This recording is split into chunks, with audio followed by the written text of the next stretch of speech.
ब्राह्मण जो भिक्षु है सन्यासी बन गया था, जिसकी सारी संपत्ति नष्ट हो गई थी।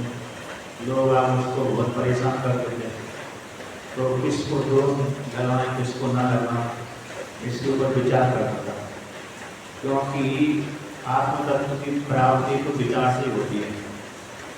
आत्म तत्व की प्राप्ति होती है तो किससे होती है? विचार से। सुख की प्राप्ति भी विचार से होती है। जब व्यक्ति विचार करने लगता है तो फिर उसके मन में विवेक बुद्धि जागृत हो जाती है। वो विवेक बुद्धि जागृत हो गई तो उसी बुद्धि के माध्यम से अपने आप को जान लेता है, हम ब्रह्मास्मि करके जान लेता है। ये भी हम पढ़ा लिखा तो था, शास्त्र का ज्ञान तो था ही, लेकिन क्या लोक वृत्ति पहले थी, अब तो धन नष्ट हो गया तो लोक वृत्ति चली गई। और परिवार का भोग भी भोग लिया था, पत्नी पुत्र आदि का भी उसको ज्ञान हो चुका था, तो उन्होंने भी अंतिम में साथ नहीं दिया, क्योंकि उसने शुरू में साथ नहीं दिया, कंजूसी करता रहा था। साथ तो उसने दिया लेकिन कंजूसी की उसने, तो उन्होंने भी भगा दिया, साथ नहीं दिया। तो जितने जहाँ पर उसको राग था वहाँ पर उसने धोखा मिल गया उसको, तो बैरागी हो गया। संपत्ति में राग था तो संपत्ति में धोखा दे दिया तो वहाँ से बैराग हो गया। पत्नी में राग था, पत्नी में धोखा दे दिया तो वहाँ से बैराग हो गया। पुत्र में राग था, पुत्र में धोखा दे दिया तो वहाँ से बैराग हो गया। जहाँ पर राग था वहीं पर उसको धोखा प्राप्त हुआ तो व्यक्ति तो बैरागी बन जाते हैं।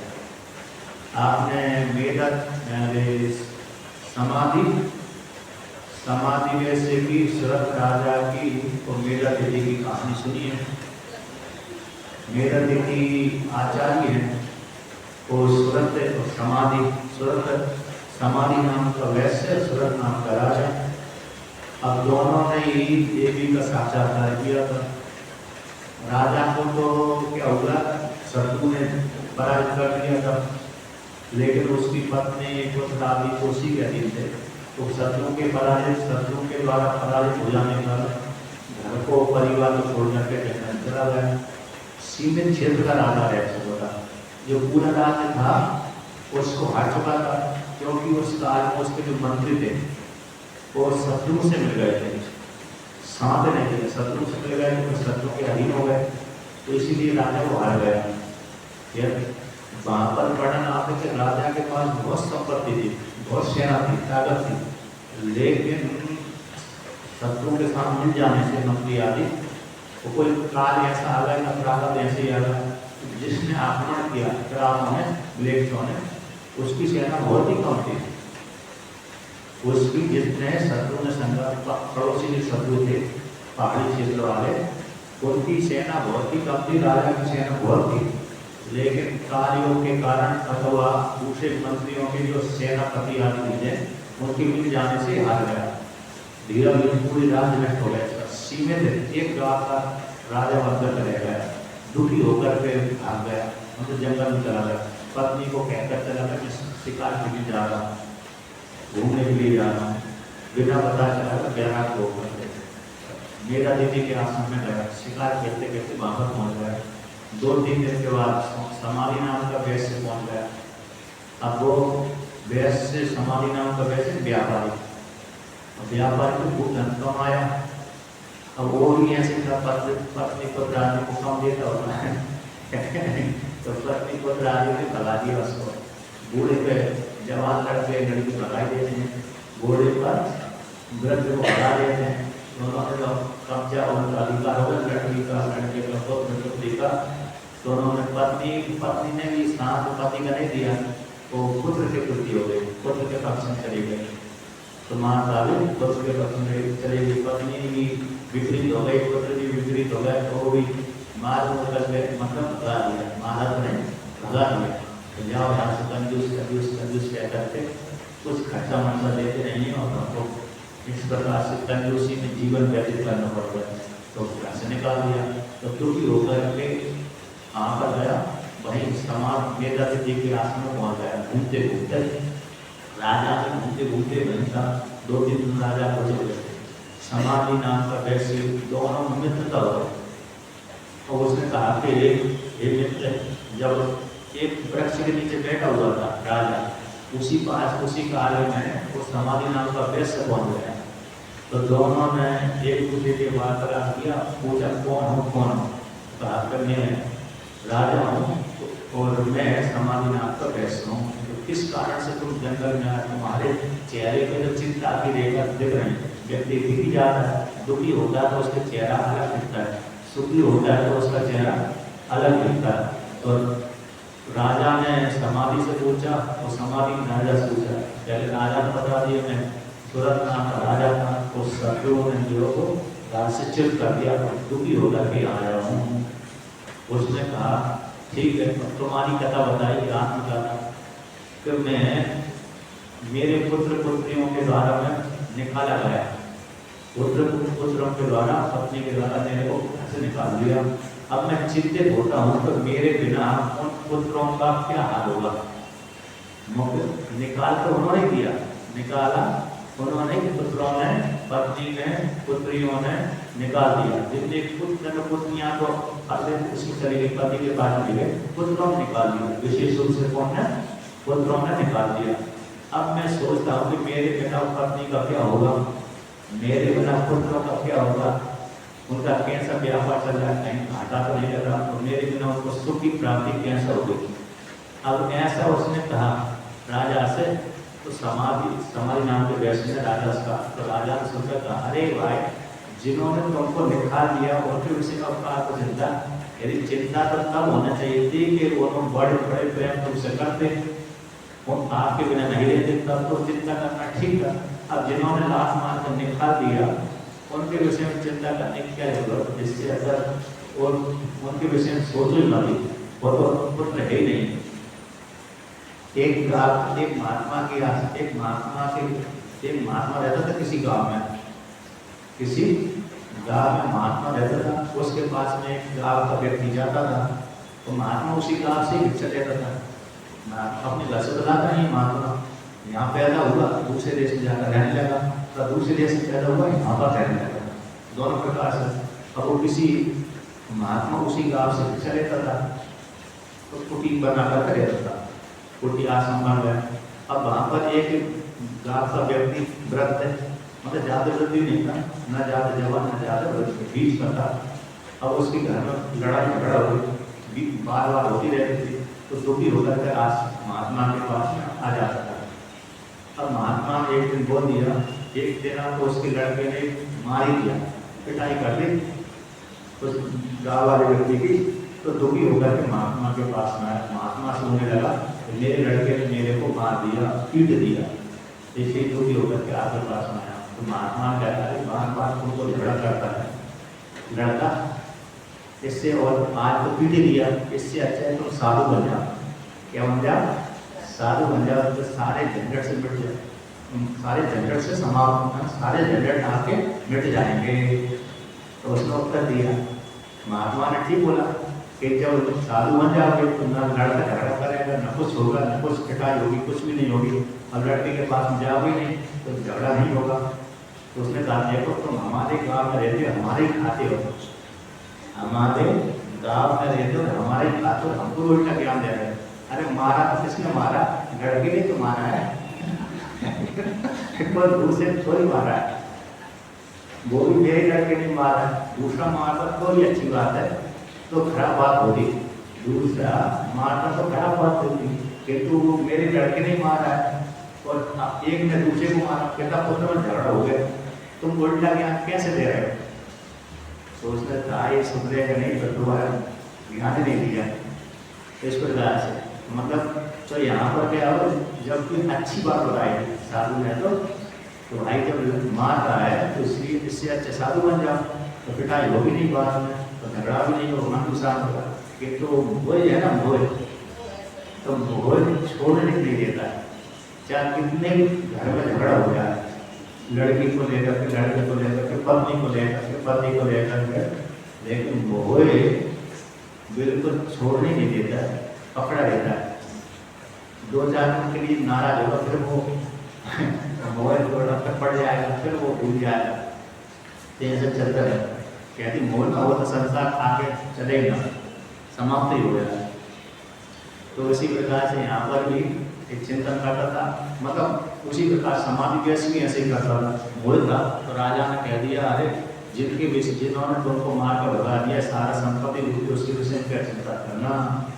तो दोनों मिलकर के राजा और समाधि व्यस ऋषि के पास में गए, फिर उनसे देवी के विषय महिमा हुई और देवी का व्रत रखा किया।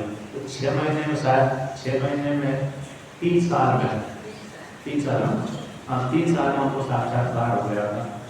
दोनों एक इस तट पर, इस तालाब के इस तट पर बैठता था, एक उस तट पर बैठता था, तो दोनों पास पास में कुटी बनाकर, हाँ समाधि नाम मतलब मेरा दीदी ने बोल दिया था, तो आई यहाँ पर जाकर हिंसा नहीं करना, क्या नहीं करना, क्योंकि राजा ने हिंसा भी करना, शिकार के लिए हिंसा नहीं करना, तो बढ़िया देवी की पूजा करना, श्रद्धा शुद्ध होकर। तो उन्होंने उसी प्रकार जैसा नियम बताया, विधि बताया, उसी प्रकार से उन्होंने पूजा करी। और पूजा करते करते साय एक दिन में एक बार उनको दर्शन करने चले जाते थे। वो सुबह से लेकर शाम तक भजन करते रहते थे। तो भजन करते करते फिर बीच बीच में उन्होंने भजन भी किया, तो तपस्या कठोर कर दी। कितने दिनों के बाद भोजन छोड़ दिया, कितने दिनों के बाद भोजन करते थे, पहले 1 दिन के बाद भोजन करते थे, 2 दिन के बाद भोजन करते, 3 दिन के बाद, 4 दिन के बाद, 5 दिन के बाद, 15 दिन के बाद, ऐसे ऐसे घटाया। तो फिर जो पाप के निवृत्त हो गए, देवी के प्रति ज़्यादा भक्ति बढ़ गई। पहले के लोग उनकी सहन शक्ति ज़्यादा थी, तो इसलिए वो भोजन 8-8 दिन, 15-15 दिन नहीं करते थे। अभी ये नहीं चलेगा, क्योंकि ये प्राण कैसे अन्नमय प्राण है, प्राण बिना अन्न के नहीं ठहरते। अभी शक्ति ऐसी नहीं, सामर्थ नहीं है शरीर में, तो ज़्यादा दिनों तक व्यक्ति भूखा रह सके। पहले के लोग क्या दिनों तक, 10-8 दिन तक तो व्यक्ति रह सकता है, 3 दिन 4 दिन तो अभी रह सकता है भूखा, लेकिन इससे ज़्यादा रहना मुश्किल हो जाता है उसको। पहले के व्यक्ति 1,000 वर्ष तक भोजन नहीं करते, 100 दिनों तक, 100 वर्षों तक नहीं करते थे, 1 वर्ष, 2 वर्ष तक, 10-20 वर्ष नहीं करते थे। तो उनकी ऐसी सामर्थ होती थी, अभी भी ऐसी सामर्थ नहीं है। इसलिए उनको 3 वर्ष में भी भोजन छोड़ते छोड़ते तपस्या जाप करते करते करते देवी के साक्षात दर्शन दे दिया। तो देवी के दर्शन के प्रभाव से पुनः उसको राजगद्दी प्राप्त हो, राजा को, और वरदान को दे दिया कि अगले कल्प में तो मनु के रूप में पैदा हो गए, अगले मनवंतर में तो मनु बनोगे। समाधि नाम के वैश्य को ज्ञान को उपदेश कर दिया। क्यों? उसने ज्ञान ही मांगा था, राजा ने तो धन मांगा था, इसलिए देवी ने उसको धन भी दे दिया, ज्ञान भी दे दिया। मनु के रूप में जब पैदा हो ज्ञान भी हो गया। मनु महाराज के ज्ञान बहुत है, क्योंकि मनुष्य की लेते होगा। और समाधि नाम के वैश्य को कहा गया, जिसमें राजा करे थी उसको सजग कर दिया था। जिस पत्नी ने पुत्रानी को मार को भगा दिया धन से, कि उसके विषय में क्या बोलना था, उसको पत्नी से गिरा, पुत्रों से गिरा, धन से गिरा, जगत से गिरा। उसने आत्मज्ञान प्राप्त किया था, मोक्ष को प्राप्त किया था। इस प्रकार यहाँ पर भी जो भिक्षु है, इसी प्रकार विचार करते करते करते ब्रह्म ज्ञानी हो गए थे, और ब्रह्म ज्ञान होकर के मुक्त हो जाते हैं। तो यहाँ पर कहते हैं तो मन को शुद्ध करने के लिए दानम स्वधर्म नियम नियमस्य श्रुतम च कर्माणि च यद च सद्वृत्तानि सर्वे मनो निग्रह रचनात्था परो योगो मनसो समाधि के साधन वर्णन किए कि आत्मा की शुद्धि के लिए आत्मा किसी कर्म से शुद्ध आदि नहीं होती, बल्कि जो कर्म किए जाते मन की शुद्धि में हेतु बनते, मन की शुद्धि के लिए कर्म किए जाते हैं। लेकिन व्यक्ति आरोप किसके लिए कर देता है? आत्मा के लिए। आरोप आत्मा होता है, लेकिन मन ही अकेला शुद्ध होता है, क्योंकि आत्मा तो पहले से शुद्ध है। तो दान भी मन की शुद्धि के लिए है। स्वधर्म में जिस वर्ण में पैदा हुआ व्यक्ति, ब्राह्मण, क्षत्रिय, शूद्र, और आश्रम में जिस आश्रम में है उसी आश्रम संबंधी कर्म। जिस वर्ण में पैदा हुआ तो जिस आश्रम में है, 4 वर्ण 4 आश्रम, इस प्रकार से अपने अपने धर्म के अनुसार कर्म करता, वो भी मन की निग्रह के लिए नियम आदि, मतलब मन के निग्रह के लिए। वो जो स्वाध्याय है, सत्संग और स्वाध्याय दोनों मन के निग्रह के लिए। वो कर्म है, काम में कर्म, निष्काम कर्म, ये भी मन के निग्रह के लिए। और सद्व्रत जो आचार विचार और व्रत अनुष्ठान आदि, ये भी मन के निग्रह के लिए। केंद्र सारे कैसे मन के निग्रह के लिए हैं, सारा फल कैसे है, मन को शांत करने के लिए। इन कर्मों का फल है कि मन को शांत करने के लिए, और मन की समाधि परम योग कहलाता है। मन का समाधि हो जाना ये परम योग इन ज्ञान कहलाता है। जब मन समाधि हो गया उसी में ज्ञान प्रस्फुट हो जाता है। फिर जिसका मन साफ होता है, शुद्ध हो जाता है, तो शुद्ध सत्संग करते करते ही होता है, निष्काम कर्म करते करते होता है, फिर उसी में ज्ञान की योग्यता जाती है। तो ऐसे मन में तुरंत ही शीघ्र ही ज्ञान हो जाता है। तो ज्ञान शीघ्र ज्ञान हो गया, उस ज्ञान के द्वारा भेद ज्ञान निर्मित हो गया। ज्ञान के द्वारा क्या हो गया, भेद ज्ञान निर्मित हो जाता है। बस भेद ज्ञान निर्मित हुआ तो जीवात्मा मुक्त हो गया। मुक्त तो पहले से था, तो मुक्ति अपने आप को मान लेता मैं हूँ। अच्छा, ज्ञान में ज्ञान क्या करता है, मात्र अज्ञान की निवृत्ति करता है, कोई और चमत्कार पैदा नहीं करता। ज्ञान क्या करता है, मात्र अज्ञान की निवृत्ति करता, कोई उसमें सीख पैदा नहीं लगता। सीख उत्पन्न हो जाए ज्ञान के द्वारा ऐसा भी नहीं है, कोई हानि हो जाए, कोई नष्ट हो जाए, कोई वृद्धि हो जाए, ऐसा भी ज्ञान में बिल्कुल नहीं है। मात्र ज्ञान अज्ञान को निवृत्त मात्र करता है। जैसा मनुष्य वैसे ही रहेगा, जैसी थी वैसी रहेगी, बस दृष्टि अकेली उसकी परिवर्तन हो जाएगी।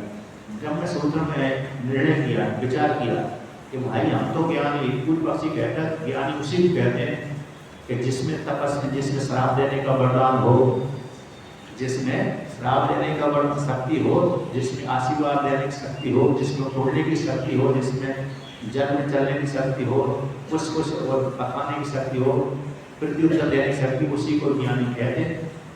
तो महावर ब्रह्म सूत्र में ऐसी प्रश्न कर दिया, इसमें पूर्व पक्षी ने तो सिद्धांति ने उत्तर दिया ना, ज्ञान में कोई आगे कुछ न बढ़ाता है घटाता है, बल्कि भेद निवृत्ति करता है।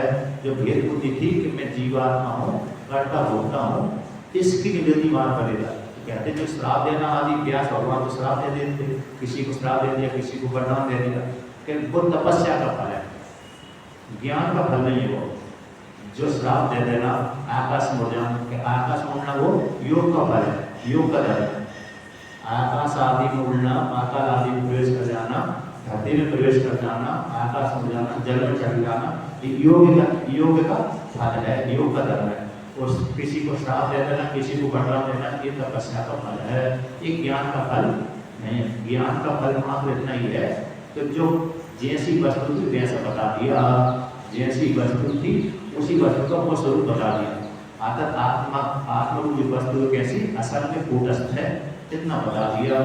और तुम जो जीवात्मा अपने आप में मान बैठे हो, जीवात्मा तुम असल कूटस्थ हो, और तुम जीवात्मा नहीं हो, कर्ता भोक्ता नहीं हो, असल कूटस्थ आत्मा हो। बस इतना ही बोध करा दिए ज्ञान, पर कोई आगे पीछे कुछ उत्पन्न नहीं करता। इसके लिए, इतने से ज्ञान के लिए हमको कई प्रकार से पापड़ बेलना पड़ती है। एक बार तेलंग स्वामी है ना, तेलंग स्वामी के पास में ऐसा लाडी मास है, लाडी बोल रहे, वो गए मिलने के लिए गए। तो लाडी मास से तो भारत जीवन वाले थे, ग्रस्त थे, विवाह दूंगा। और तेलंग स्वामी तो नग्न रहते थे, तेलंगाना के काशी में रहते थे। तो तेलंग स्वामी ने लाडी मास से मिलने गए तो उनको गले लगाया। तो गले लगाया तो किसी भक्तों ने कह दिया, अरे आपने तो इनको गले लगा दी, ये तो ग्रस्त हैं और आप सन्यासी ग्रस्त हैं। कि भाई मैंने जिस तत्व की प्राप्ति के लिए कॉपी भी त्याग दी, जिस तत्व की प्राप्ति के लिए मैंने कॉपी भी त्याग दी, उसको तो बिना कॉपी त्याग ही प्राप्त हो गया। तो इसलिए दोनों समान करो, ऐसा उन्होंने उत्तर दिया। जिन लोगों ने प्रश्न किया आप तो सन्यासी है, मतलब अद्भुत अवस्था में आप कहाँ, एक धार्य जीवन वाले कहाँ समानता नहीं हो सकते। नहीं, जिस तत्व की प्राप्ति के लिए मेरे को इतना पापड़ बेलना पड़ा, घर का त्याग किया, घर का त्याग तो ठीक है, संपत्ति का त्याग कर दिया, कॉपी का भी त्याग कर दिया, सारी आसक्ति त्याग कर, उसी तत्व को इन्होंने सहज रूप से प्राप्त कर लिया। इसलिए मेरे और इनमें कोई भेद नहीं है। ऐसा उन्होंने जो सुनने जिन्होंने प्रश्न किया तो समझ गया कि दोनों ज्ञानी है, क्योंकि महाकाल बाबा ने उनको ज्ञान करा दिया था। महाकाल बाबा के शिष्य रहे, वो महाकार बाबा उनको 500 वर्ष से देख रहे थे, कहाँ पे ऐसा हुआ कहाँ नहीं हुआ, तो देख रहे थे, प्रतीक्षा कर रहे थे। तो थोड़ी सी क्रिया और मीठा कह दी अंतिम में, वो क्रिया और पूरी कर दे, ज्ञान हो गया तुरंत। उनका एक वो जहाँ पर ज्ञान हुआ था वो उत्तराखंड जब जाओगे आप, उत्तराखंड तो कुमाऊं मंडल जाओगे, उत्तराखंड में गढ़वाल मंडल और कुमाऊं मंडल, 2 मंडल है उधर। तो गढ़वाल मंडल में तो बद्रीनाथ, केदारनाथ, गंगोत्री, यमुनोत्री यह जाते हैं। कुमाऊं मंडल में अल्मोड़ा जिला आता है, उसके ऊपर जाएंगे तो मतलब लाडी महाशय की गुफा है, जहाँ पर महाकार बाबा ने उनको ज्ञान कराया, समाधि लगाई थी। हम घूमने गए थे उधर, घूमते घूमते पहुँच गए थे, किसी महात्मा को पता था तो वो हमको ले गए। तो हम 4-5 महात्मा के उधर घूम गए थे, तो हम भी गए वहाँ पर जहाँ पर उनको ज्ञान हुआ था। तो हरिद्वार जाएंगे, हरिद्वार से कुमाऊं मंडल को चले जाओ अल्मोड़ा की तरफ, अल्मोड़ा से आगे आगे पहाड़ी पे जाते जाते यानी बस में बैठ करके बस जाती वहाँ तक। तो जहाँ पर उनको ज्ञान हुआ था वहाँ तो फिर पैदल चलनी पड़ती है, जहाँ पर उनकी गुफा है तो वहाँ पर तो पैदल ही चलना पड़ती है, कुछ दूर तक बस जाती है तो पैदल चलना पड़ती है। इनका वो आश्रम है जो उड़ीसा के जो है ना, उड़िया बाबा है जो कौन योगी है ना, दूसरे योगी जो योगी, एक और योगी जो भारत सेवा संघ है ना, भारत सेवा संघ, इनका आश्रम है वो ऊपर उन्हीं के अधीन रहती है, भारत सेवा संघ आश्रम के अधीन रहती है। फिर लोग वहाँ पर उन्हीं की परंपरा से है, भारत सेवा संघ आश्रम उसी परंपरा से है। तो इस मुनि का भी वो गुफा है, वहाँ पर कोई जाता है भजन करता है, कोई भी यदि गया तो उससे परमेश्वर लेकर के गुफा खुल जाती है, आश्रम बना कर रखा है, वहाँ पर जाकर साधना करते हैं। और जिसको साधना करने की इच्छा है तो चाहता है इस प्रकार से। तो मन को समाहित करने के लिए क्या, तो मतलब क्या है, जो तपस्या तप देना, वरदान देना, ये तपस्या का फल है। आकाश आदि होना योग का फल है, ज्ञान का फल नहीं। ज्ञान का फल इतना ही है, भेद बुद्धि समाप्त कर लेना, बस इतना ही है। मैं जीवात्मा नहीं हूँ, कर्ता भोक्ता नहीं हूँ, बल्कि मैं निर्विशेष ब्रह्म हूँ। अब उसी को लेकर के और आप कहते हैं 47वां श्लोक कहते हैं, समाहितं यस्य मनः प्रशान्तं दानादिभिः किं वद तस्य कृत्यम् असंयतं यस्य मनो विनश्यते दानादिभिश्चेद अपरं किमेभिः। आप पुस्तक लेकर बैठ सकते हो, मैं क्रम से पाठ करता हूँ। भागवत पुराण की पुस्तक द्वितीय खंड है, क्रम से कराता हूँ, क्योंकि पन्ना पलट की जरूरत नहीं है आपको। कहते हैं यस्य मनः समाहितं, जिस व्यक्ति का मन समाहित है, जिस व्यक्ति का मन समाहित हो, क्या वो व्यक्ति स्त्री हो या वो व्यक्ति पुरुष हो, चाहे वो साधक हो या तो साधिका हो, तो जिसका मन समाहित हो गया, प्रशांत है, फिर कुछ शांत हो गया हो, तो कहते हैं दानादिभिः किं वद तस्य कृत्यम्, तो उसने दानादि के द्वारा किस फल की प्राप्ति करनी। आता उसका जिसका मन समाहित हो गया उसी का ही दानादि करना फलयुक्त हुआ।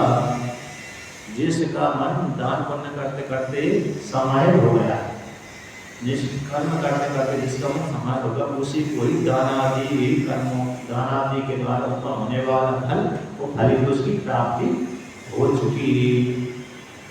जिस साधक साधिका का मन समाहित हो गया उसी का ही दानादि के द्वारा उत्पन्न होने वाला फल, वो फल उसको प्राप्त हो गया। कहते हैं वो जिसका मन दानादि, जिसका मन समाहित नहीं हुआ, जिसका मन समाहित नहीं हुआ, तो उसने दानादि पुण्यादि कर्म किए, उसको फल की प्राप्ति नहीं हुई। लौकिक फल तो मिला, सामान्य फल उसको मिला, दानादि करने से जो फल मिलना चाहिए सामान्य वाला वो मिला, तो जो वो फल मिलना चाहिए वो फल नहीं मिला है। आत्मा की प्राप्ति के लिए जो फल मिलना चाहिए वो फल उसको नहीं मिला दानादि से, बल्कि लौकिक फल मिला। यानी उसकी पुत्री ठीक हो गई, पुत्र ठीक हो गया, धन संपत्ति मिल गए, व्यापार अच्छा चलने लगा, यानी लड़का लड़की की नौकरी लग गई, है कि नहीं, बच्चे बच्चे की नौकरी लगी, और स्वयं का जीवन भी कभी कभी ठीक होगा, कभी कभी नहीं होगा। बुढ़ापे में तो ठीक होता नहीं, बुढ़ापे में तो ऐसे ही रहता है। यदि बुढ़ापा ना आए तो लोगों को प्यार भी नहीं होगा। भगवान यदि बुढ़ापा ना बनाए तो किसी भी स्त्री को, किसी पुरुष को प्यारा होगा ही नहीं। तो प्यारा को दिलाने के लिए बुढ़ापा ही बनाया भगवान ने। और दूसरा, भगवान सभी को मारे ना, बुढ़ापे में जाकर के भगवान मारे ना, तो कहते हैं एक जो नई वधू होती है ना, नई वधू, एक सास ससुर को भोजन कराना हमें भार जानती है, भार मानती है, सास ससुर को भोजन कराने भार मानती है। अब जिसके घर में 10-20 जने हो जाए, 50-100 ससुर हो जाए और तो कहीं में विवाह नहीं करूँगी, इससे अच्छा। तो इस प्रकार से कहते हैं, इसलिए भगवान कहते हैं, कृपा करते हैं, जीवों ऊपर टपकाते रहते हैं, वृद्ध वृद्ध को क्या करते रहते हैं, टपकाते रहते हैं, नीचे नीचे क्या करते हैं, ऊपर ऊपर के टपकाते रहते हैं। मजाक की बात है, हकीकत भी है, हकीकत भी मजाक की बात है। तो इस प्रकार से तब यहाँ पर कहते हैं, जिसका मन शांत हो गया उसके लिए तो दान पुण्य आदि का फल प्राप्त हो गया, और जिसका मन शांत नहीं हुआ उसको दान पुण्य आदि का फल भी प्राप्त नहीं हुआ। यदि सामान्य फल प्राप्त हुआ, विशिष्ट जो फल प्राप्त होना चाहिए थे वो नहीं प्राप्त होता, उसका कोई लाभ प्राप्त नहीं हुआ, शुभ कर्मों का आपका कोई लाभ प्राप्त नहीं हुआ। इस प्रकार से तात्पर्य रूप से समझा, तात्पर्य रूप से समझने के लिए है कि दान पुण्य आदि का फल, विशेष फल तो पूर्ण है मन का समाहित करना, और सामान्य फल है लौकिक उन्नति आदि होना। अब यहाँ पर मन को बड़ा शत्रु मानते हैं कि मन को बस में करने के लिए भयंकर प्रयास करते हैं, करना चाहिए। तो उसको कहते हैं ये कैसा सबसे बड़ा वीर है, मन कैसा है, सबसे बड़ा वीर है। इसको जो जीत लेता है वही सबसे बड़ा वीर कहलाता है। मन शत्रु है, सबसे बड़ा शत्रु है, वीर भी है शत्रु भी है। जिसने इसको जीत लिया वही शत्रु हंता, और मन को जीतने वाला विजेता कहलाता है। क्योंकि मन को जीतना बड़ा कठिन है, अन्य शत्रु को व्यक्ति जीत लेता है, लेकिन मन को जीतना बड़ा कठिन होता है। इसलिए सबसे बड़ा हमारा कौन शत्रु है, ऐसे शत्रु को जीतने वाला बड़ा वीर कहलाता है, उसको लेकर के यहाँ पर कहते हैं। और मन के अधीन ही सारी इंद्रियां रहती हैं, अन्य सारे रहते हैं। मन जिधर जिधर जाता है और जीव भी उसी तरफ चला जाता है। मन जिधर जाएगा इंद्रिय भी उधर चली जाएंगी, इंद्रिय के साथ साथ है मन, इंद्रिय के साथ साथ जीवात्मा भी चला जाता है, अर्थात उससे विषय को भोगने लगता है।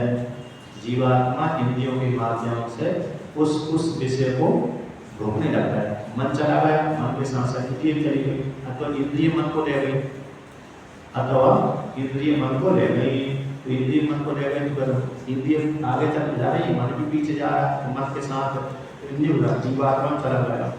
कठोपनिषद में आता ही है, जिसका मन बुद्धि मन, जिसकी इंद्रिय अपने अधीन नहीं है उसका मन विषय चला जाता है। वो मन विषय में चला गया तो उसके साथ साथ वो भी चला जाता है। अब जिसका इंद्रिय अधीन हो गई, मन भी अधीन हो गया, तो फिर वो व्यक्ति मन और बुद्धि को फिर कहीं नहीं ले जाने देता, जिससे कंट्रोल कर लिया, मतलब अपने अधीन कर लिया, मन को अपने अधीन कर लिया, इंद्रिय को अपने अधीन कर लिया, फिर वो व्यक्ति जिधर जाएगा उधर ही इंद्रिय को मोड़ सकता है, स्वतंत्र इंद्रिय नहीं जा सकती। वो व्यक्ति जो जाएगा कभी इसको चिंतन करो, उसी को चिंतन करेगा, विषय का चिंतन नहीं करेगा बल्कि आत्मा का चिंतन करेगा, तो सीधे मार्ग से जाता है। अतः जिस साधक ने, साधिका ने इंद्रियों के ऊपर विजय प्राप्त कर ली, मन के ऊपर विजय प्राप्त कर ली, विशेष रूप से मन, विशेष रूप से कैसे हो गया मन, तो मन के ऊपर विजय प्राप्त कर ली, इंद्रिय पर विजय प्राप्त, तो फिर वो सीधे मार्ग से चलता है। सीधा मार्ग हो गया वेदांत मार्ग। जिसने मन के ऊपर विजय प्राप्त नहीं करी तो कभी कभी सीधे मार्ग पे भी चलता है, कभी कभी टेढ़े मार्ग पे भी चलता है, दोनों प्रकार से। ऐसे शिव महिमन में तो सीधा मार्ग वेदांत मार्ग ही आया है। शिव महिमन में सीधा मार्ग कौन सा आया है? वेदांत मार्ग ही आया है। रुचिनाम व्यचित्या रति कुटिर ज्ञानाम अधुषा नृणाम एको गम तमसि कैसा अर्ण युवा। इसी में ही भाव अर्थ निकाला है कि जैसे गंगा जी और यमुना जी, गंगा जी और नर्मदा जी सीधे मार्ग से समुद्र को जाती हैं, उसी प्रकार से वेदांत मार्ग सीधा मार्ग है। अन्य वादियों को मार्ग, अन्य जो नदियाँ हैं दूसरी सागर लेकर जाती हैं, तो अन्य जो वादी के मार्ग है वो टेढ़े मार्ग पहुँचेंगे तो सही, लेकिन देर में पहुँचेंगे। इसलिए वेदांत मार्ग सीधा मार्ग, अन्य वादियों के मार्ग टेढ़े मार्ग, ऐसा वर्णन किया। तो यहाँ पर कहते हैं मनो पश्येन्निहे हे भवनेश महादेवः मनश्च नान्यस्य वशं समेति भीष्मो हि देवः सहसा सहीयान् युञ्ज्यात् वशेकं स हि देवदेवः। तो यहाँ पर है कहते हैं ब्राह्मण देवता कहते हैं, भिक्षु कहता है मन के बस में सभी हैं, मन के बस में सभी हैं। कौन है?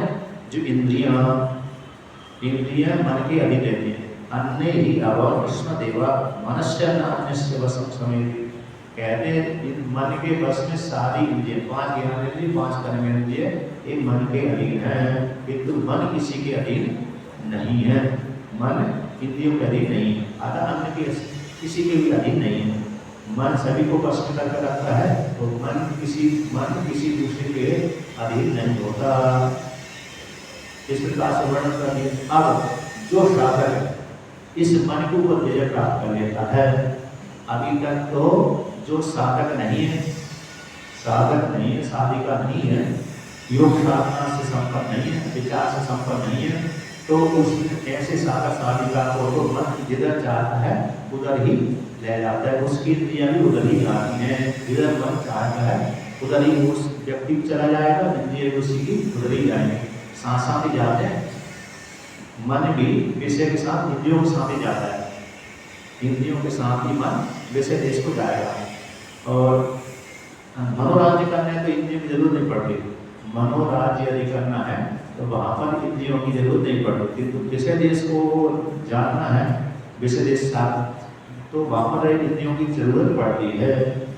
जागृत अवस्था में मन के लिए जाने के लिए इंद्रिय मार्ग रहती है, तो इंद्रियों के माध्यम से विषय की ओर जाता है, क्योंकि त्रिपुटी जाती है। आपने सिनेमा तो देखा ही है, तो उसमें भी कहते हैं वो पर्दा के ऊपर, तो पर्दा के ऊपर जब भी फेंकते तो वहाँ पर हरा पीला लाल गुलाबी सभी जाते हैं, चित्र भी जाता है, रंग भी जाता है, पर्दे के ऊपर दिख जाता है। उसी प्रकार से यहाँ पर त्रिपुटी जाती है, मन इंद्रिय और चेतनात्मा, तो विषय चेतनात्मा के साथ जुड़ जाता है। एक तो चेतन इसके साथ भी जा रहा है, सत्ता प्रदान के माध्यम से आ रहा है, इंद्रिय भी जा रही है, चक्षु इंद्रिय भी जा रही है, चक्षु इंद्रिय के साथ साथ कैसे जा रही है, मन भी जा रहा है, तो एक चेतन आत्मा जा रहा है सत्ता प्रदान के माध्यम। फिर वहाँ पर जो घट रखा हुआ है, घट रखा जो रूप है, घटपट का हो गया रूप है, तो उस रूप के साथ तो रूप से अक्षर चेतन है, तो रूप का ज्ञान हो गया, घट तो नहीं छोड़ दिया। घटपट आगे जैसे स्त्री पुरुष दिख गए हमको, तो हमने स्त्री पुरुष को थोड़ी ग्रहण किया, स्त्री पुरुष की मात्र हमने आकृति ग्रहण की है, रूप का ग्रहण किया, उसका ज्ञान ग्रहण कर लिया, तो मन में ज्ञान हो गया, चक्षु में उसका रूप बैठ गया, और अनुभूति किसकी हो गई, उस चेतन से इस चेतन के साथ अनुभूति हो गई। तो ये त्रिपुटी, वहां से ज्ञान और उसका चेहरा मतलब चित्र दोनों को साथ में करके विषय का अंदर चला गया। तो मन ने इंद्रिय ने मन को दे दिया, मन ने बुद्धि को दे दी, बुद्धि ने वहां पर उस चेतन आत्मा के साथ में शांत कर दिया, उसने प्रकाशन करना ही वो हो गया। तो त्रिपुटी से जाता है, त्रिपुटी के माध्यम से अंदर आता रहता है, आकर के फिर एक छूटता भी जाता है, एक को साथ लेकर जाता है, फिर बीच में जिसको साथ लगाया अंत में उसी को पहले छोड़ देता है, छोड़कर फिर दूसरे को छोड़ता है, तीसरे को लेकर के फिर ज्ञान हो जाता है। जैसे कोई जाएगा कांग्रेस से निकलेगा, बाहर देश को जाएगा, सेना नदी में आदि में जाएगा, तो कुछ जाएगा, रथ को लेकर जाएगा, दूर देश में जाएगा स्नान आदि करने, तो व्यक्ति घर से जाएगा तो साधन को पकड़ेगा, साधन को पकड़कर स्नान करने गया, अब स्नान वहां पर किया, अब स्नान कर जिस साधन से गए उसी साधन को से आता है, फिर साधन को भारी छोड़ देता है, साधन को कहाँ छोड़ देता है, बाहर ही छोड़ देते, फिर अकेला ही चलता है, थोड़ा फिर कमरे में जाता है, कुछ सामान लेगा और 20 रास्ते में छोड़ देता है, फिर अकेला कमरे में चला जाता है। उसी प्रकार से यहाँ पर चेतनात्मा मन और बुद्धि के साथ गया था। मन बुद्धि पहले चेतनात्मा बुद्धि, चेतनात्मा का संबंध बुद्धि, बुद्धि से मन के साथ, मन से इंद्रिय के साथ, इंद्रिय के माध्यम से विषय का। अब विषय का ज्ञान होगा, ज्ञान करके विषय तो नहीं लेगा, उसका ज्ञान तो उसका रूप है वो लेकर के आया, तो वो चक्षु इंद्रिय पहले ही छूट जाती है। तो चक्षु इंद्रिय के माध्यम से मन में आया वो संस्कार, ज्ञान और उसका रूप का संस्कार। पर मन ने बुद्धि को दे दिया, बुद्धि ने भाजा पर चेतनात्मा के सामने रख दिया। तो इस प्रकार से उसको ज्ञान, उसने प्रकाशन कर दी, उसका ज्ञान भी हो गया, भोग भी हो गया। जैसे जैसे लौकिक उदाहरण, दूसरा उदाहरण है, जैसे जिस स्त्री ने पुत्र पैदा किया, जिस स्त्री ने पुत्र पैदा किया, पैदा करने के पश्चात उसने बच्चे ले जा कहाँ रख दिया, पति के पास में रख दिया। तो नाम किसका चला, उस पति का चला। यहाँ तो पति भी चलता है, अमेरिका में उसका चलता है, माँ का चलता है, क्योंकि वहाँ पर गड़बड़ चल रहा है। तो यहाँ पर गड़बड़ चलता है, वहाँ पर कैसे चलता है, यहाँ पर पिता का चल रहा है, इसलिए उसने रख दिया। तो इसने नाम रख दिया, मेरा बच्चा है, मेरा नाम छाप हो गया इसकी, तो इसके प्रकाशन कर दिया। एक सप्ताह का बच्चा मेरी वंश परंपरा का है, ताकि मेरा बच्चा है। उसी प्रकार से आत्मा ने क्या कर दिया, विषय को प्रकाशन, देख प्रकाशन करना ही उसका भोगना हो जाता है। भोग किसमें होगा, मन बुद्धि में। तो कहते हैं मन उपलक्षित, यहाँ पर अंतःकरण पूरा आ जाता है। मन शब्द कह देने से मन ही अकेले नहीं आता, बुद्धि भी आ जाती है। कभी कभी मन बुद्धि अलग दो कह देते हैं, कभी कभी एक ही कह देते हैं। जहाँ पर एक कहते हैं वहाँ पर दोनों को ग्रहण हो जाता है, और जहाँ पर दोनों कहते हैं तो वहाँ पर दोनों है ही। इस प्रकार से तो कहते हैं मन के अधीन सारे रहते, सारे इंद्रिय मन के अधीन रहते हैं, किंतु मन किसी के अधीन नहीं रहता। तो ऐसा जो मन है, तो यहाँ पर श्रुति के द्वारा वर्णन करते हैं, भीष्मो ही देवा, भीष्म भयंकर, इनको जितना प्रकट है, जैसे भीष्मता नाम, उनका नाम जैसा नाम, यथा नाम तथा गुण, यथा नाम तथा गुण, किसी से नहीं हारते थे। अर्जुन से अकेले हारे, अर्जुन से अकेले हारे, लेकिन अन्य किसी से ना तो कर्ण से न कुछ अन्य से नहीं हारे। जितने भी राजा आदि से युद्ध हुआ सभी को पराजित किया। भगवान श्री कृष्ण ने युद्ध नहीं किया, लेकिन बलराम जी के साथ युद्ध करने का अवसर प्राप्त हुआ था, लेकिन हुआ नहीं, क्योंकि बलराम जी ने उनकी वो मतलब हस्तिनापुर नगरी को फाड़ दी थी, वो सामने के विवाह के चक्कर में। तो वहाँ पर युद्ध का नंबर तो आया था, लेकिन किया नहीं, मतलब ना तो बलराम जी ने किया ना इन्होंने किया, क्योंकि वो दुर्योधन डर गया और फिर बलू अपनी बुद्धि को लेकर के चला गया। तो कहते हैं भीष्म का अर्थ होता है भयंकर। एक भीष्मता माँ का नाम तो भीष्मता माँ है, उनमें भी ऐसे गुण था, और इसमें भी भीष्म का अर्थ भयंकर, तेजस्वी। ऐसा जो देव है वो मन, भयंकर जो मन है, सहसा संयम के बलवानों से बलवान है, सहसा तो बलवान, उस बलवान से सही ज्ञान बल वाला है। ये मन कैसा है, बल वालों से बलवान है। ऐसे मन को जो व्यक्ति बस में कर लेता है, ऐसे मन को जो बलवानों में से बलवान जो मन है, उस मन को इंजा बसे तम साई देव देवा। ऐसे जो मन को जो साधक साधिका, जो बलवानों में बलवान है, ऐसे मन को जो भी साधक अथवा साधिका, स्त्री अथवा पुरुष, जो इस मन को अपने अधीन कर लेता है, अपने अधिकार में कर लेता है, रोक लेता है, उसी को ही देवों का देव कहते हैं। देवों का देव चाहे महादेव करे, चाहे वो आत्मा, वही श्रेष्ठ वीर कहलाता है, जिसने मन को रोक लिया। और जिसने मन को नहीं रोका वो सामान्य है। श्रुति भी आती है, श्रुति यहाँ पर कहते हैं मनसो बसे सर्वविदं बभूव नान्यस्य मनो बसम अन्वियाय भीष्मो ही देवा सहस्र संयान। ये श्रुति आती है। इसी श्रुति को यहाँ पर उसी श्रुति को निमित्त बना करके यानी भिक्षुक मतलब भिक्षुक ब्राह्मण देवता ऐसा गाते हैं, कहते हैं कि श्रुति कहाँ की मालूम नहीं, लेकिन टीकाकार ने उद्धृत किया। टीकाकार ने मतलब श्री धरानंद जी ने भागवत की जो टीका लिखी ना, उन्होंने उद्धृत किया था। बड़े ज्ञानी रहे, कहाँ से जितनी बुद्धि बड़ी थी होगी ना, सारे वेदों को पढ़ लेते हैं, तो पढ़ करके लिख देते हैं ये श्रुति यहाँ पर है, ये श्रुति यहाँ से बैठा रहता है। इन्होंने भी श्रुति, क्योंकि हमने 10 उपनिषद पढ़ने नहीं आया, तो ये श्रुति आई नहीं है, 10 उपनिषद में नहीं आए, तो अन्य उपनिषद पढ़े उसमें भी अभी तक नहीं है। तो यहाँ पर भागवत उन्होंने उद्धृत किया, आज की श्रुति हमारा नहीं है। कहते मनुष्य बसे सर्वविधम, संपूर्ण जगत मन के अधीन, किंतु मन किसी के अधीन नहीं रहता। तो ऐसे मन को जो बस में कर लेता है, ऐसे मन को जो साधक साधी का बस में कर लेता है, वही देवों का देव कहलाता है, ऐसे कबीर कहलाता है। तो भगवान ने तब गीता में तो वर्णन किया, न जातु तिष्ठत् कर्म कृत, मन एक क्षण भी कर्म केवल नहीं रहता है। और अर्जुन ने कह दिया मैं सबको जितना आसान समझता हूँ, सबको जीतना आसान समझता हूँ, कि तुम मन को लोग जितना मेरे लिए तो पर्वत से भी भारी है कि नहीं, बहुत भारी लगता है, इसको जितना बड़ा कठिन है। भगवान ने भी साधन बता दिए, यम नियम आसन प्राणायाम ध्यान धारणा समाधि विचार आदि के माध्यम से धीरज धैर्य श्रद्धा भक्ति गुरु सेवा, ये सारे साधन है मन को जीतने के लिए। निष्काम कर्म, तो निष्काम कर्म से अंतकरण शुद्ध हो जाने से मन धीरज धैर्य से विषयों से प्यारा होता रहता है, प्रेरित होता रहता है। अथवा ऐसा मान लीजिए इधर राग बढ़ा दिया, रोकने की जरूरत नहीं है मन को, विषयों में से हटाने की जरूरत नहीं है मन को, बल्कि इधर चिंतन लगा दो, इधर चिंतन लगा दो तो अपने आप ही रोकने लगता है। जैसे लौकिक उदाहरण आता है, जब तक बालक पैदा हुआ था तो 1 वर्ष तक माता को नहीं छोड़ता है, माता के प्रति उसका मन रहता है। और जैसे ही बड़ा हो गया, थोड़ा और बड़ा हुआ, खिलौने की तरफ उसने मुंह मोड़ दिया, तो माता की तरफ से उसको राग का समाप्त हो गया, होने लगता।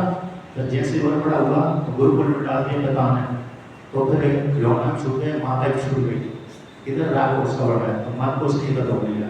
अब फिर गुरुकुल से आ गया, घर में आ गया, विवाह कर लिया, तो पढ़ाई आदि छोड़ के पत्नी के प्रति राग चला गया, उसके प्रति मन चला गया, तो इतने छूट गए, खिलौना माँ और गुरुकुल आदि सारे छूट गए। बच्चे पैदा हुए तो पत्नी की तरफ से मुख मोड़ लिया, कम हो गया। इसके बजाय वृद्धावस्था को चला गया तो दूसरी तरफ मुख मोड़ लिया, तो क्रम से मोड़ते गया, तो पीछे पीछे का छूटता गया। मतलब ये हुए ना, ये दृष्टांत है। उसी प्रकार से इधर तो रोकने की जरूरत नहीं है, दूसरी प्रकार इधर मोड़ दो, तो किधर मोड़ दो मतलब आत्मा का चिंतन करने लगो, तो आत्मा का चिंतन करते करते करते इधर से अपने आप ही उपराम होता रहता है। ऐसे ही इसी को दूसरी प्रकार से घटाने ज्ञान की जो 5 भूमिका आती ना, उसको इस प्रकार से घटा सकते हैं। आपने कभी विचार किया होगा ज्ञान की 5 भूमिका कितने 7 भूमिका होती है, ज्ञान की 7 भूमिका होती है। सुवेक्षा विचारणा तन्मांसा सप्तपत्ति असत्शक्ति पदार्थ तुझेगा, ये 7 भूमिका होती है। सुवेक्षा विचारणा तन्मांसा 3 हो गए, सप्तपत्ति 4 हो गई, असत्शक्ति 5 हो गई, असत्शक्ति के बाद सुवेक्षा विचारणा तन्मांसा सप्तपत्ति असत्शक्ति पदार्थ भावनी और तुझेगा, ये 7 होती है। तो सुवेक्षा विचारणा तन्मांसा ये 3 नीचे कोटि की होती है। इसमें व्यक्ति सत्संग करता है, विचार करता है, तो यहाँ तक उसको जगत से बैराग होने लगता है। सत्संग विचार पूजा पाठ खूब करता है। जब सुविक्षा जागृत होगी ना, सुविक्षा का सुविक्षा जीव को कल्याण करने की इच्छा होने लगती है। सुविक्षा विचारना, और जैसे ही ऊपर बढ़ा तो दूसरे नंबर की ज्ञान की भूमिका आदि विचार करने लगता है। मेरा भविष्य में क्या होगा, पुण्य करने से क्या होगा, पाप करने से क्या होगा, फिर निष्काम कर्म करने की लगता है। सुविक्षा विचारना तन्मांसा, फिर तन्मांसा और सूक्ष्म बुद्धि उसकी हो जाती है। अब इसके पश्चात आदि सप्तपत्ति, ये इसको योग सूत्र में सविकल्प समाधि बोल देते हैं, संप्रज्ञा समाधि बोल देते हैं। योग दर्शन में इसी को बोलते हैं सविकल्प समाधि, संप्रज्ञा समाधि। इसमें उसको ज्ञान हो जाता है इसमें, लेकिन दृढ़ नहीं है अभी ज्ञान, दृढ़ ज्ञानी कभी इधर जाता है कभी इधर जाता है। अब इसके पश्चात सप्तपत्ति असंशक्ति, इसमें पक्का ज्ञान हो जाता है। असंशक्ति का मतलब पक्का ज्ञान हो गया उसको। अब इसके पश्चात पक्का ज्ञान हो गया और आगे बढ़ गया, उपासना ज्यादा कर रहा, चिंतन ज्यादा कर रहा, असंगति वाला। अब पांच असंगति 5 की भूमिका हो गई ना। अब छठी भूमिका है पदार्थ भावनी। इसमें पहुंचने पर भूलने लगता है जगत को। इसमें पहुंचने पर कोई व्यक्ति क्या है, जगत को भूलने लगता है, परमात्मा में ज्यादा चिंतन होता है उसका। अब इसके पश्चात आगे तुरीय में तो कहते हैं जो जिसका प्रारब्ध भोग ज्यादा नहीं है तो उसके विषय में ऐसा कहीं 1-8 महीने में 1.5 महीने में तो चला ही जाता है। अब जिसका प्रारब्ध लंबा है तो तुरीयातीत हो जाता है, तुरीय से आ जाता है, तुरीयातीत हो जाता है, तुरीय से लौट करके रह जाता है। जैसे सप्त ऋषि हैं, ये सारे तुरीयातीत कहलाते हैं। भगवान, सारे देवता और सप्त ऋषिगण ये सारे कैसे हैं, तुरीयातीत। इनके प्रारब्ध बहुत लंबे हैं, सातवीं भूमिका को पार करके जाते हैं। अब दूसरी इस प्रकार से समझ सकते हैं, स्त्री को उदाहरण देकर के समझाते हैं। स्त्री को उदाहरण तो कैसे होते हैं, जैसे किसी लड़की का विवाह हुआ नहीं है, होने वाला है, तो पहले उसने देख लिया था लड़का है तो सबसे पहले बात चली तो शुभेच्छा हो गई, फिर मिलन होने लगा धीरे धीरे से, एंगेजमेंट मतलब अंगूठी आ गई ना, तो अंगूठी आ गई तो शुभेच्छा, पहले शुभेच्छा करे नाम परिचय कि मेरा विवाह होने वाला है, किसी के साथ संबंध हो रहा है, चर्चा चल रही है, शुभेच्छा विचारना के बाद थोड़े और रिश्तेदारी ज़्यादा बढ़ी, तनुमानसा, इसमें पूरा यानी विवाह आदि हो गया, पूरा हो गया। तो कहते हैं इसमें विवाह तो होने वाला तो कुछ और बाकी होगा, लेकिन सप्तपदी शुभेच्छा तनुमानसा सप्तपदी में जाकर तो पूरा विवाह ही हो गया लड़की का, जो पहले के काम हो चुके, एंगेजमेंट मतलब संबंध, विवाह और अन्य जो कार्य होते वो हो गए। सप्तपदी में आकर विवाह हो गया। अब विवाह हो जाने के पश्चात अब ये एक कन्या अब पति के घर में चली गई, तो वहां से जाती तो कहते हैं तो उसी प्रकार से जीवात्मा कभी इधर जाता है कभी उधर, जैसे विवाह होने के पश्चात लड़की कभी कहाँ जाती है, ससुराल में जाती है, कभी अपने मायके में आती है। उसी प्रकार से यहाँ पर समाधि वाला, ज्ञान की भूमिका वाला समाधि वाला कभी इधर जाता है तो कभी इधर आता, कभी समाधि में जाता है तो कभी बाहर आता जगत में, क्योंकि इसमें स्थिर नहीं कह पाता। अब जैसे कन्या पति के पास में ज्यादा रहने लगी तो बच्चे भी हो जाते उस काल में, तो बच्चे जब हो जाते हैं तो फिर वो उसकी जो माँ है, बच्चे पुत्री की माँ कहते आजा मेरे घर में आजा, थोड़े रिश्तेदार मतलब मेरा काम है, थोड़ा काम कर देगा तो आजा, बहुत दिनों से आए कि अभी मेरे फुर्सत नहीं है, मेरे बच्चे मेरे पति देव इधर जाते नौकरी करने के लिए, बच्चों को कौन खा रहा है तो ऐसा बहाना बना देती, माँ से बोल देती है मेरे को फुर्सत नहीं है, बोलती है कि नहीं, बच्चे हो गए, 1-2 बच्चे, 2-3 बच्चे हो गए और रात कहाँ बैठ गए, बच्चे पति पे ज्यादा राग हो गए, तो माँ को भूलने लगे। और दूसरे कैसे उसके जो रिश्तेदार थे ना, दूसरे बुआ फूफा और जो दूसरे वो तो भूलने लगे, बहुत ही भूल जाती है। अब जैसे तो ये ज्ञान की कौन सी भूमिका हो गई, 5वीं सप्तपद असल शक्ति हो गई। अब कहते हैं अरे पदार्थ भावनी, तो पदार्थ भावनी में ऐसे होते थे जब और ज्यादा बड़ी हो जाती है उसके बच्चे के विवाह भी हो जाते हैं उसी के, तो कहते हैं विवाह आदि में मुश्किल से आती है, वही कन्या थी विवाह आदि में पिता के घर में विवाह आदि मुश्किल से आती, जब आती है कभी बहुत विशेष कार्य होगा और उसके जो नाना नानी मामा मामी और बुआ बुआ ये तो लोग ही हो गए, भूली जाती है। इसके पश्चात कहते हैं कि उसका ज्ञान की भूमिका में कौन गए, पदार्थ भावनी। अब इसके पश्चात तो कहते हैं यानी कौन सी बात तुरिएगा, यहाँ पर तो स्वयं ही बूढ़ी हो जाती है, स्वयं कैसे हो जाती है, बूढ़ी हो जाती है, फिर जाने बंद कर देती है, माँ को ही भूल जाती है, माँ भी चली जाती है, स्वयं बूढ़ी हो गई तो उससे पहले माँ ऊपर चली गई, फिर तो बंद ही हो जाता है, उसके माँ का जाने ही बंद हो जाता है। उसी प्रकार से यहाँ पर प्रिय में पहुंच गए तो समाधि में लीन हो जाता है, वही साधक है। तो इस प्रकार से मैंने एक बार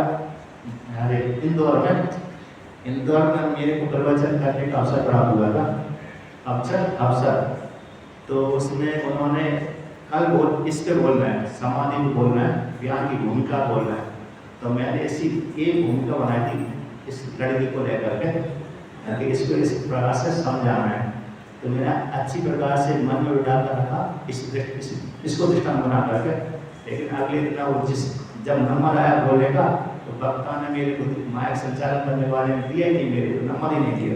तो मेरी को राखी की रहती है मेरी जो कामना थी, मतलब है रात भर अच्छा सोचा, रात भर इसको हटाया, इसको लड़की के माध्यम से ऐसी समाधि करती है, ध्यान की ऐसी भूमिका होती है। मैं सोची अगले नंबर देगा मेरे बोलने का देगा। दो दिन पहले दे दिया उसने। तो मैंने बोला तो जो मुख्य जो मुखिया थे उन्होंने मेरी प्रशंसा कर दी, अच्छे बोलते हो। अगले दिन के लिए बोलने को दिया आज इसको बड़ा। तीसरे दिन उसने नंबर रख दिया था, मतलब इसके ज्ञान की भूमिका बोलना है। तो मैंने रात को अच्छी प्रकार से सेटिंग मतलब सजाया, तैयारी की, इस प्रकार से बोलना है, बताया। लेकिन अगले दिन मौका नहीं दिया, तो वो रह गया। फिर नहीं दिया, 2 दिन तक मौका नहीं दिया, 2 बार। फिर जो मुखिया थे आश्रम के मंत्री ने उनसे कहा कि इनको बोलने क्यों नहीं देते, फिर उसने फिर दिया ना, अंतिम दिन दिया। मैं तो बोलने के लिए नहीं गया तो मैं तो किसी सेवा में जिनसे मैं पढ़ता था उनकी सेवा में करके सेवा के लिए ले गए मेरे को। लेकिन उन्होंने मेरे से पूछ लिया कि तुम बोलोगे क्या कहें, बोल दूँगा मैं, पढ़ता तो था ही। और मैंने पंचदशी आदि पढ़ाता था मैं। एक दिन का बोलने का मौका था, ज्ञान की भूमिका जीवात्मा को लेकर के। जीव है ना, ज्ञान किसको होता है? जीव को होता है कि चिदाभास को होता है, इस पे बोलना था। तो उसमें पंचदशी के अनुसार चिदाभास को होता है। तो मैंने मेरा बेटा हुआ था वहाँ पर अच्छी प्रकार, क्योंकि मैंने पाठ विद्यार्थियों को पढ़ा कर भी गया था, 2-4 दिन 8 दिन पहले ही पढ़ाया था। तो अच्छी प्रकार से मैंने कंठस्थ किया था और रटा हुआ था, बैठा हुआ था। तो मैंने जो ज्ञान किसको होता बोल दिया, प्रसन्न हो गए वो वहाँ के स्वामी। तो बोला अच्छे बोलते हो। फिर कहा आगे मौका दिया, लेकिन तो भूमिका में लेकर दिया तो उसको मौका नहीं दिया। तो फिर मन की जो वाणी है और अपनी क्या रह गई। तो मतलब इस प्रकार से अब यहाँ पर कैसे मन को लेकर के है, मन के जीतने पर तो उस तत्व की प्राप्ति हो जाती है।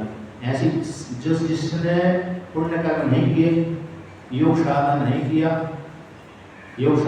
किया, तो मन को रोकने के लिए कहते हैं सामान्य है कि मन जो सामान्य स्त्री पुरुषों के द्वारा जीता तो जाता है लेकिन कम जीते हैं, उसके ऊपर ध्यान नहीं देते।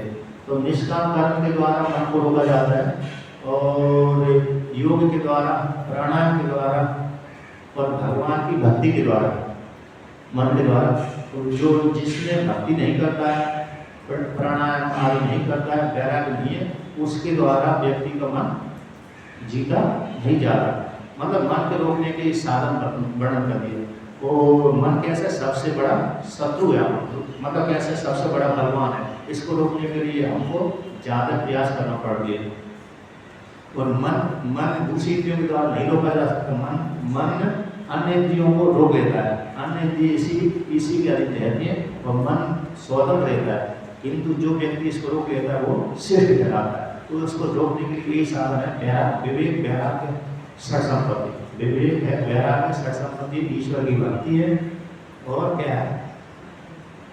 ईश्वर की भक्ति, शास्त्र का आलम्बन, आचार्य की श्रद्धा, ईश्वर की भक्ति और निष्काम कर्म और योग साधना, नियम आदि, ये सारे मन को रोकने के लिए साधन है। इस प्रकार से व्यक्ति मन को रोक सकता है। और मन को रोक लिया तो रोके हुए मन में तब जैसा चिंतन करेगा उसी प्रकार से उसको फल की प्राप्ति हो जाएगी। त्राटक से व्यक्ति मन रोकेगा। त्राटक जो करता है ना, यहाँ से यहाँ लगाओ, यहाँ तक त्राटक करो, यहाँ पर ध्यान दो, अथवा बाहर त्राटक करो। जैसे एक जगह में बद्रीनाथ में रहता था, एक व्यक्ति जल में त्राटक करता था, जल पे, तो जल पर देखते ही रहता था। कोई व्यक्ति किसी दूसरी प्रकार से एक बार सूर्य पे त्राटक करते हैं, लेकिन सूर्य पे खतरा रहता है। सुबह के सूर्य पे त्राटक कर सकते हैं, लेकिन दोपहर के बाद दोपहर जैसी 9-10 बजे उसकी आँख खराब हो जाती है। चंद्रमा पे कर सकते हैं, चंद्रमा पर प्रार्थना सूर्य के सुबह सुबह दीपक पे कर सकते हैं, दीपक पे या और जल पे कोई बिंदु पे ऐसे प्रार्थना कर सकते हैं, तो उससे मन एकाग्र होता है, कि मन को रोकने शांत है। तो कई लोग करते रहते हैं, आप भी करते रहिए यहीं पर कमरे में बैठ करके कमरे में बैठ करके प्रार्थना करते रहिए, मन को रोकते रहिए। तो नहीं रुकता है तो सीधा भजन करते रहिए। वेदांत का चिंतन भजन यही उसके मन को रोकने के है। विशेष रूप से तो ज्ञान होना चाहिए, विशेष रूप से क्या होना चाहिए, वेद बुद्धि समाप्त होना चाहिए। इस प्रकार से आज की कथा पूरी हुई। कल और कहते हैं कल कहेंगे, मतलब परिशिष्ट जो भाग है ना 2 दिन में हो जाएगा। ओम पूर्णमदः पूर्णमिदं पूर्णात् पूर्णमुदच्यते पूर्णस्य